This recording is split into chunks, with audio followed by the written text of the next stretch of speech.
네, 한판 브리핑 민동기 평론가와 함께하겠습니다. 어서 오십시오. 안녕하십니까.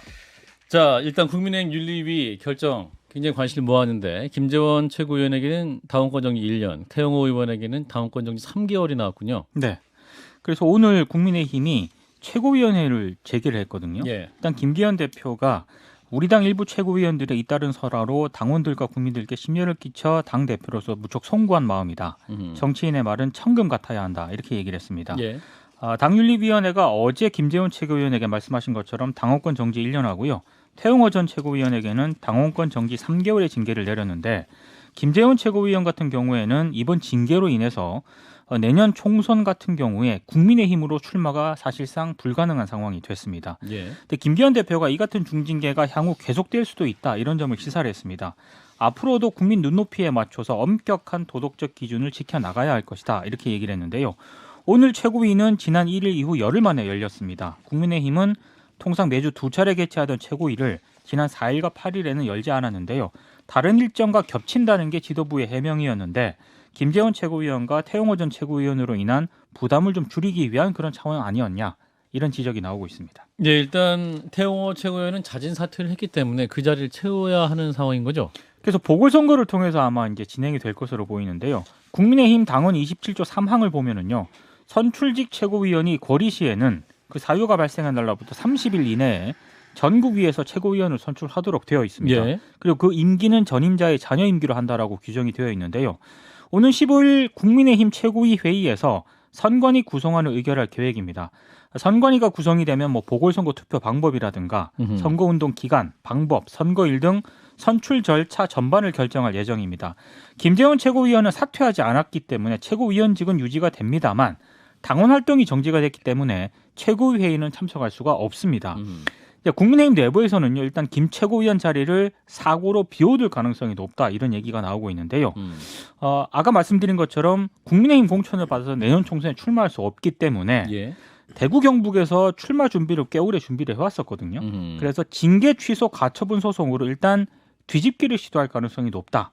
그런데도 불구하고 안 되면 탈당을 해서 무소속 출마를 하지 않겠느냐 이런 관측이 나오고 있습니다. 아니면 징계받은 이후에 최고위원을 사퇴할 수도 있지 않습니까?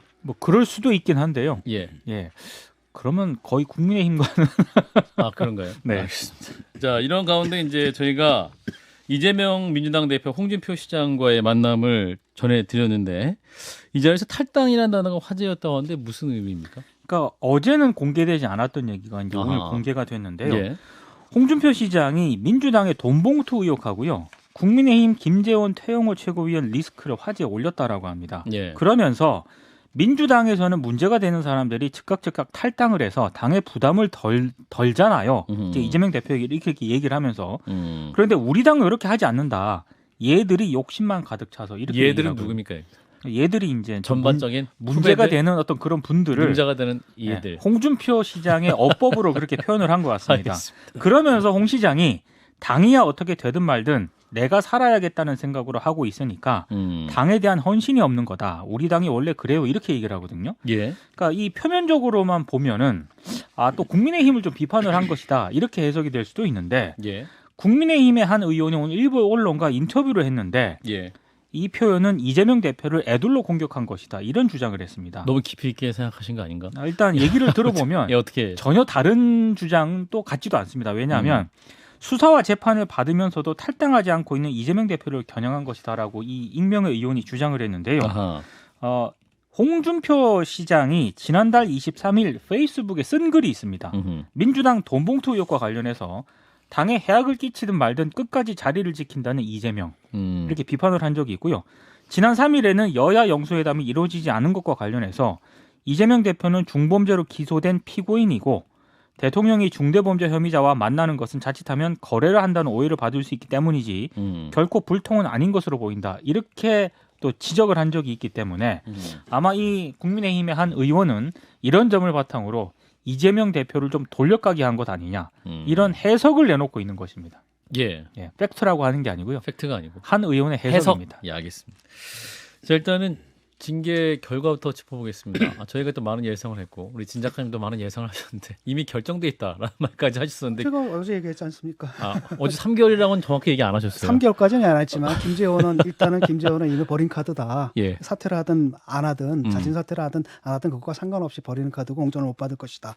그리고 이분은 이제 자진 사퇴를 했기 때문에 공천을 받을 수 있는 형량이 나온 거죠. 예. 그게 이제 3개월이고 굉장히 6개월도 아니고 3개월이거든요. 그러니까 사실은 뭐 딜이 끝났다라고 저는 판단합니다.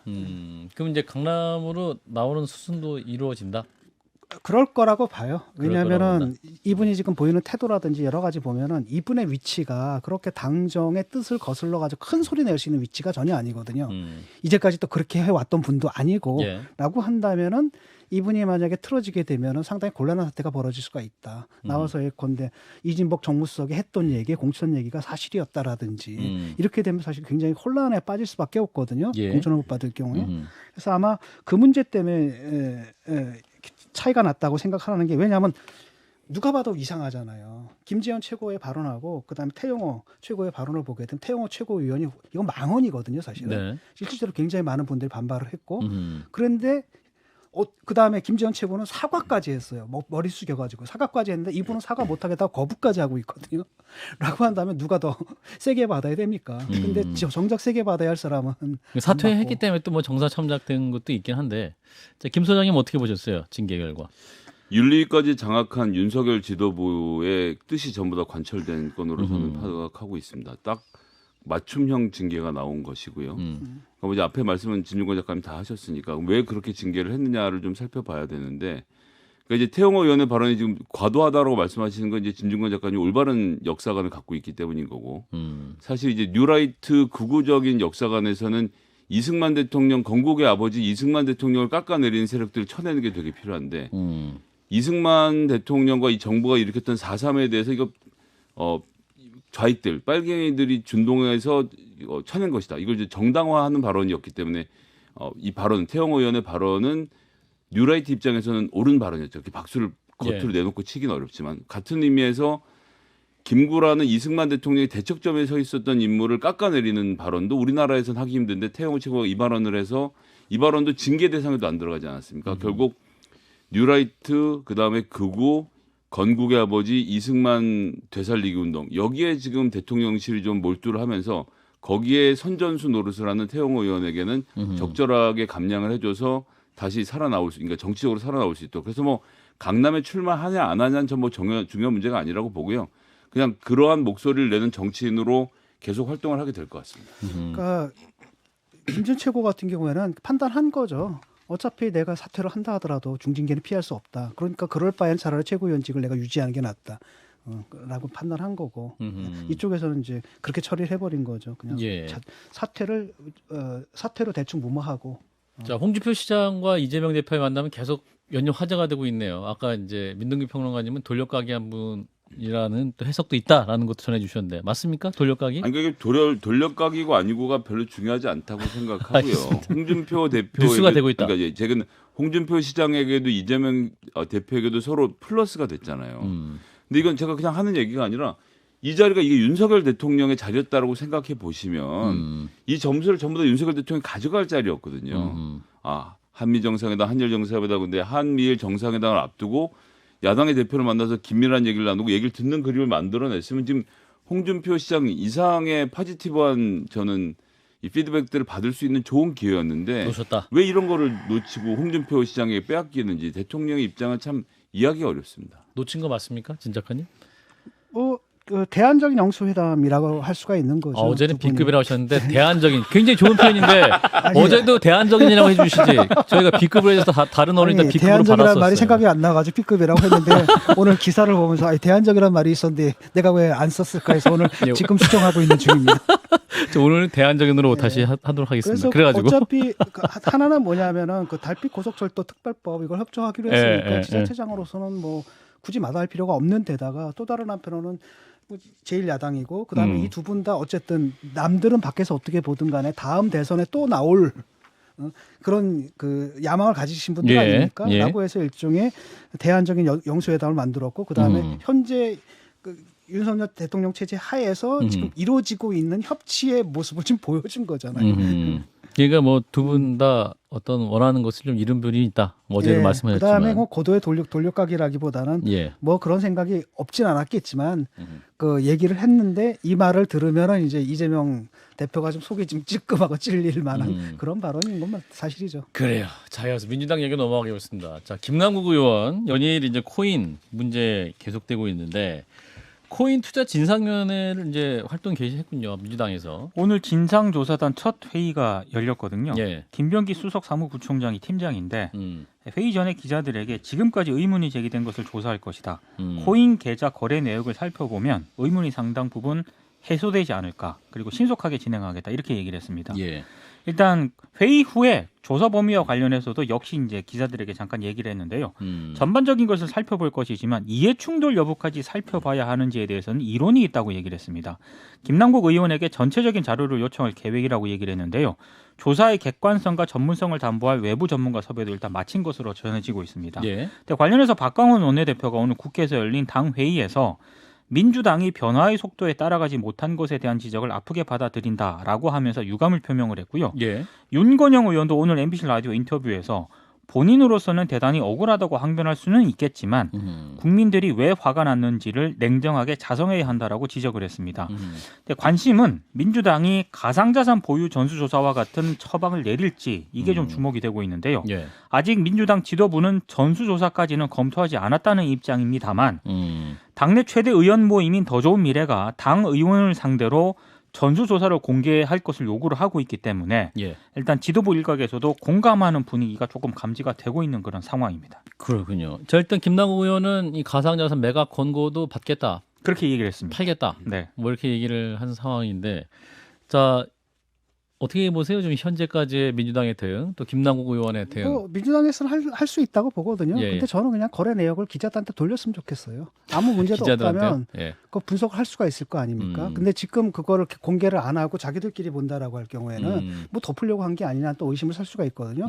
차라리 공개한 다음에 거래 내역 중에서 정말 내부 정부 거래에 의혹이 있다라든지 뭐 이런 것들을 뭐 얘기한다면 괜찮겠지만 예. 그 거래 내역을 갖다가 왜 공개 못 하는지 모르겠거든요. 그냥 저도 그렇거든요. 세금 낼 때 은행 그냥 다 빼가지고 통째로 갖다 줘요 세무서. 그거 아무 문제 없거든요. 근데 예. 그걸 왜 못 하는지 모르겠습니다. 예. 김 소장님은? 그러니까 그 정보를 기자한테 주진 않으시잖아요. 그러니까 뭐전 김남국이 줘야 된다는 얘기가 내가 공인이면 기자한테 주죠. 왜냐하면 윤희숙 의원도 공인 그 뽑아가지고 알겠습니다. 기자들한테 다 줬잖아요. 예. 마지 뭐 진작가님에서 요구하시는 분은 없으니까. 예. 김 소장님 말씀 그건 주세요. 그렇죠. 예. 저도 뭐 크게 관심이 없습니다. 예. 그러니까 이제 이거는 기준을 세우는 문제인데요. 예. 이미 벌어진 일이기도 하고요. 김남국 의원 건에 대해서는 세세한 조사가 필요한데 지금 나서는 전문가들이 최근의 발언이 김남국 의원에게 굉장히 좀 불편할 만한 이야기를 했던 사람들로 구성되어 있기 때문에 일단 조사단의 조사 결과를 지켜보는 거 하나 기준으로 두고요. 두 번째는 저도 이제 4급 보장관을 하면 이제 4급부터 재산 등록을 합니다. 공개는 안 하고. 근데 이제 그렇게 되면 매년 1월인가 2월쯤에 가서 나는 일체의 권리를 포기하겠다고 도장 하나만 찍으면 다 통장 내역이 딸려오면서 확인이 되기 때문에 같은 방식으로 해서 내년부터 공개를 할 게 아니라 차제 2020년에 지금 임기를 시작했죠. 그러니까 2020년 12월 31일 기준 21년 31일 23년은 아직 안 됐네요. 20년 21년 기준으로 해서 22년 기준으로 해서 12월 31일에 가상 자산의 보유 내역도 다른 것들 공개할 것과 같은 기준으로 해서 예. 공개를 하는 게 맞겠다고 생각합니다. 왜냐하면 액수가 뭐 1억인지 1,000만 원인지 5억인지 모르지만 이 큰 돈이 그런 식으로 오고 갔던 의원들이 더 있다라고 한다면 그 사실관계를 확인하는 것이 필요하기 때문에 재산 공개 기준에 준해서 이 가상 자산에 대한 재산 공개도 민주당 다 해야 된다. 민주당뿐만 아니라 국민의힘도 다 같이 해야 국회의원들이 다 해야 싹 되고 해야 된다. 저는 소급 적용까지 해서 하자는 말씀드립니다. 일단 내가 궁금한 거는 민주당에서 이걸 들여다 본 다음에 그 많은 쉽게 말하면 뭐 100억 어떤 보도에 따르면 60억 어떤 보도에 따르면 80억 어떤 보도에도 100억이 넘는다라고 하는 그 거대한 돈이 어떻게 만들어졌는지 이걸 갖다가 그 계좌 내역과 더불어서 공개할 수가 있는지 아니면 자기들끼리 알고 뭐 큰 문제 없습니다라고 할 건지. 근데 그 코인 계좌라는 게 은행 계좌 같이 막 다 볼 수가 있나요? 민동기 평론가님 코인 하세요? 지갑 안에 안 합니다. 저는 주식도 안 합니다. 네네. 죄송합니다. 아닙니다. 아니 뭐 이게 취재위에서 하시란 말은 아니고. 아니 이제 암호화폐는 예. 그 꼬리표가 다 다 붙어 나와요? 있기 때문에 예. 어디서 어디로 이동했는지가 아주 투명하게 다 밝힐 수 있는지가 블록체인 지갑을 기술이? 공개하면 블록체인 아. 기술이라는 것 자체가 추적이 가능한 것이 가장 핵심적으로 아하. 되어 있기 때문에 꼬리표의 번호를 그러니까 공개하면 그렇기 때문에 감출 수 있는 방법은 있지 않다라고 생각을 뭐 감출 수 있는 방법이 있긴 하겠지만 어쨌든 실명 거래를 다 했다고 하니 그 부분은 짚어봐야 된다고 봅니다. 예, 뭐 일단 진상조사단이 시작을 했으니까 결과를 좀 지켜보시죠. 자, 이어서 전세 사기 관련 얘기인데요. 피해자 한 분이 또 사망했다는 소식이 있습니다. 올 들어 이제 네 번째인데요. 경찰과 언론 보도를 종합을 하면은 지난 8일 서울 양천구의 한 빌라에서 30대 여성이 숨진 채 발견이 됐습니다. 예. 연락이 닿지 않으니까 이를 걱정한 가족이 자택을 방문해서 112에 신고를 했는데요. 경찰은 정확한 사인을 확인하기 위해서 국가수에 부검을 지금 의뢰를 했는데 경찰 관계자 얘기는 타살이라든가 극단적 선택 정황은 아직 발견되지 않았다라고 얘기를 했고요. 예. 정확한 사망 경위를 파악하기 위해 부검을 실시했고 결과를 기다리는 중이라고 얘기를 했습니다. 해당 여성은 작년 10월 사망한 이른바 그 김모 씨 있지 않습니까? 예. 전세 사기왕이라고 지금 뭐 알려져 있는데 이 김모 씨로부터 전세 사기 피해를 당한 그런 인물입니다. 김 씨로부터 지난 2020년부터 작년까지 수도권 인근의 빌라와 오피스텔을 이제 갭 투자로 사들이면서 이제 논란이 됐던 바로 그 인물인데요. 예. 이번에 이 30대 여성은 김 씨와 작년 6월 전세 계약금 3억의 빌라 임대차 계약을 체결을 했고 하지만 이 김모 씨가 숨지면서 보증금을 돌려받지 못할 처지에 놓여진 것으로 알려졌습니다. 전세 사기 피해자가 사망한 것은 앞서 말씀드린 것처럼 벌써 네 번째인데요. 서울경찰청 금융범죄수사대는 이 김모 씨의 배우로 지목된 분양 대행업자 등을 상대로 현재 수사를 진행을 하고 있습니다. 예. 저 서울의 경우는 그렇고 이제 인천 미추홀구 전세 사기 수사 상황은 어떻게 됐습니까? 범죄 단체 조직죄. 그러니까 조폭에 준하는 뭐 그러한 뭐 수사를 하겠다라는 그렇습니다. 거죠. 인천 미추홀구를 중심으로 500채가 넘는 주택의 보증금을 가로챈 혐의를 받고 있는 남모 씨 일당이 있거든요. 예. 근데 경찰이 전세 사기 사건에서는 처음으로 범죄단체 조직죄를 적용을 했습니다. 이렇게 되면은 일당 가운데 단순 가담자도 형량이 가중되는 그런 상황이 되는데요. 범죄단체 조직죄가 인정이 되면은요. 조직 내 지위와 상관없이 구성원 모두 같은 형량으로 처벌이 될 수가 있습니다. 남모 씨는 2010년 공인중개사와 중개사 보조원 신분이던 공범들을 뭐 기획팀, 중개팀, 주택관리팀 등으로 배치해서 조직적으로 범행을 해왔다는 게 경찰의 판단인데 예. 사기죄의 법정 최고형은 징역 10년입니다. 근데 같은 범죄를 2건 이상 저지르면 형량의 절반이 가중이 되기 때문에 남모 씨는 최대 징역 15년까지 선고를 받을 수가 있다. 이런 전망이 나오고 있습니다. 그러니까 이런 기획팀이니 중개팀이니 이게 이제 범죄 단체다 이렇게 보고 그렇게 수사했다는 경찰은 판단을 한 거죠. 그렇군요. 이제 벌써 네 번째 사면자가 발생한 상황인데 정부 그리고 국회에도 이제 대안적 논의를 해야 될 텐데 입법 논의는 어떻게 되고 있습니까? 지금 여야가 의견차를 못 좁히고 있는데요. 예. 야당은 특별법 초안을 만든 정부를 향해서 지원 범위가 협소하다. 그래서 수정안을 요구를 하고 있는데 예. 정부 여당이 야당과 피해자 요구를 과연 받아들일지가 관건입니다. 정부 여당은 야당의 보증금 일부 반환 방안에 대해서 정부가 세금으로 지원하는 건 불가능하다. 이런 입장을 아직은 고수를 하고 있습니다. 김민석 더불어민주당 정책위 의장이 오늘 국회에서 전세 사기 특별법에 대한 정부의 태도가 너무 안일하다라고 지적을 했고요. 실제 피해자를 최대한 지원할 수 있는 법을 만들어야 한다라고 얘기를 했습니다. 예. 어제 여야가 국회교통위 소위원회에서 피해자 요건을 두고 정부에 여러 차례 수정안을 요구를 했습니다. 지금 여당도 정부의 피해자 자격 요건이 협소하다는 데는 어느 정도 인식을 같이 하고 있는 것으로 지금 알려지고 있거든요. 그래서 정부가 새로운 수정안을 들고 올 가능성도 배제할 수가 없습니다만 어쨌든 여야가 오늘 16일 소위를 열어서 단판을 짓겠다는 방침입니다만 여전히 보증금 반환 채권 매입 방안을 두고 입장차를 좁히지 못하고 있기 때문에 논의가 길어질 수도 있습니다. 예. 자, 일단 전세 사기 문제 지금 뭐 사망자도 계속 발생하고 있는 상황인데 정부의 대책 현재까지 어떻게 진단하시는지? 참 애매모호하지 않습니까? 이게 원칙적으로는 원래는 사실 물어줄 수가 없는 거잖아요. 왜냐하면 모든 사기 피해자들한테 다 정부가 다 그 피해를 물어줄 수는 없고 또 다른 한편은 모든 사기다라는 게 사실 어떻게 보면 정부의 책임도 있는 거잖아요. 뭐 제도가 설계가 잘못됐으니까 그렇죠. 네. 국민이 피해자다 이렇게 말하면 그렇게 얘기를 하면 그 모든 그러니까 형평성의 문제가 발생하는 측면은 분명히 있거든요. 예. 근데 이제 이번 같은 경우에는 이제 뭐였냐면 진짜 전문가들조차도 당하는 경우가 있다라고 한다면 내가 모든 주위의 의무를 다 기울였음에도 불구하고 이런 게 벌어졌다라고 한다면 그건 좀 다른 문제지 않느냐 예. 이 문제거든요. 그래서 뭐 저는 모르겠습니다. 이 부분에 대해서 이쪽도 저쪽도 그런데 어쨌든 국민의 한 사람으로서는 뭐 세금을 써서라도 뭔가 좀 그 지원을 해줘야 되지 않는가. 쉽게 말하면 전부는 아니다 하더라도 일정 부분까지는 좀 뭔가 좀 돼야 되지 않는가 이런 마음은 있습니다. 그러니까 일정 부분 정부의 정책 실패도 인정 부분이 있기 때문에 네, 그 부분에 대해서만 감안해서라도 해야 된다. 그때 한쪽에서는 또 정부의 국민의 세금을 이렇게 쓸 수는 없다. 사기 피해. 그럼 또 다른 사기 피해와의 형평성은 어떻게 되느냐? 그러니까 원래는 그 범죄 피해자 있지 않습니까? 뭐 예. 예컨대 살인이나 강도라든지 이런 거에 대해서 보이스피싱 뭐 이런 것도 이런 있고. 거에 대해서 이제 국가가 좀 나중에 그 해주는 게 있지 않습니까? 근데 이게 이제 사기 피해 여기까지도 적용을 해야 되느냐 이런 문제가 좀 원리적인 문제가 좀 있습니다, 사실은. 예.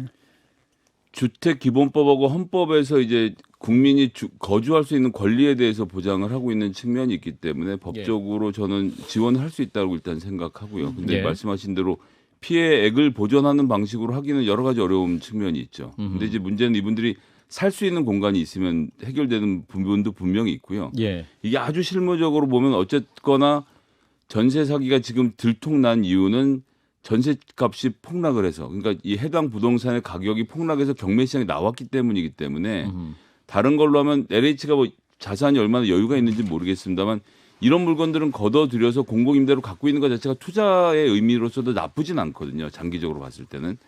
그렇기 때문에 그런 운영의 묘를 살려서 충분히 좀 구제할 수 있는 부분이 있을 거라고 생각해서 거기에서 차이를 어떻게 좁힐 것인가. 이게 정치의 영역이고 그런 일을 하라고 여당과 야당이 있는 것이니까 마무리를 잘 지어줬으면 좋겠다는 말씀 드리고요. 이 수사와 관련돼서는 조직범죄로 하고 있는데 저도 뭐 이런 부동산 거래 해봅니다만 가서 앉아있으면 공인중개사가 등기부등본이라고 보여주면 그거 진짜라고 생각하지 그게 위조이거나 이 가격이 이상하게 형성됐을 거라는 의심이 참 어려운데 이걸 이용해서 사기를 쳤다? 이렇게 되면 그 공인중개사도 아주 중대한 범죄를 저지른다는 걸 알아야 되기 때문에 예. 저는 조직범죄로서 강한 처벌이 이 부분은 좀 필요하다고 생각합니다. 예, 정부의 보증금만한 채권배 문제 굉장히 좀 논쟁적입니다만 어쨌든 좋은 타협 방안, 또 해결 방안, 또 피해자 구제 방안 마련됐길 바라봅니다. 오늘 여기까지 민동기 평론가였습니다. 고맙습니다. 고맙습니다. 좋아요? 구독! 알림 설정.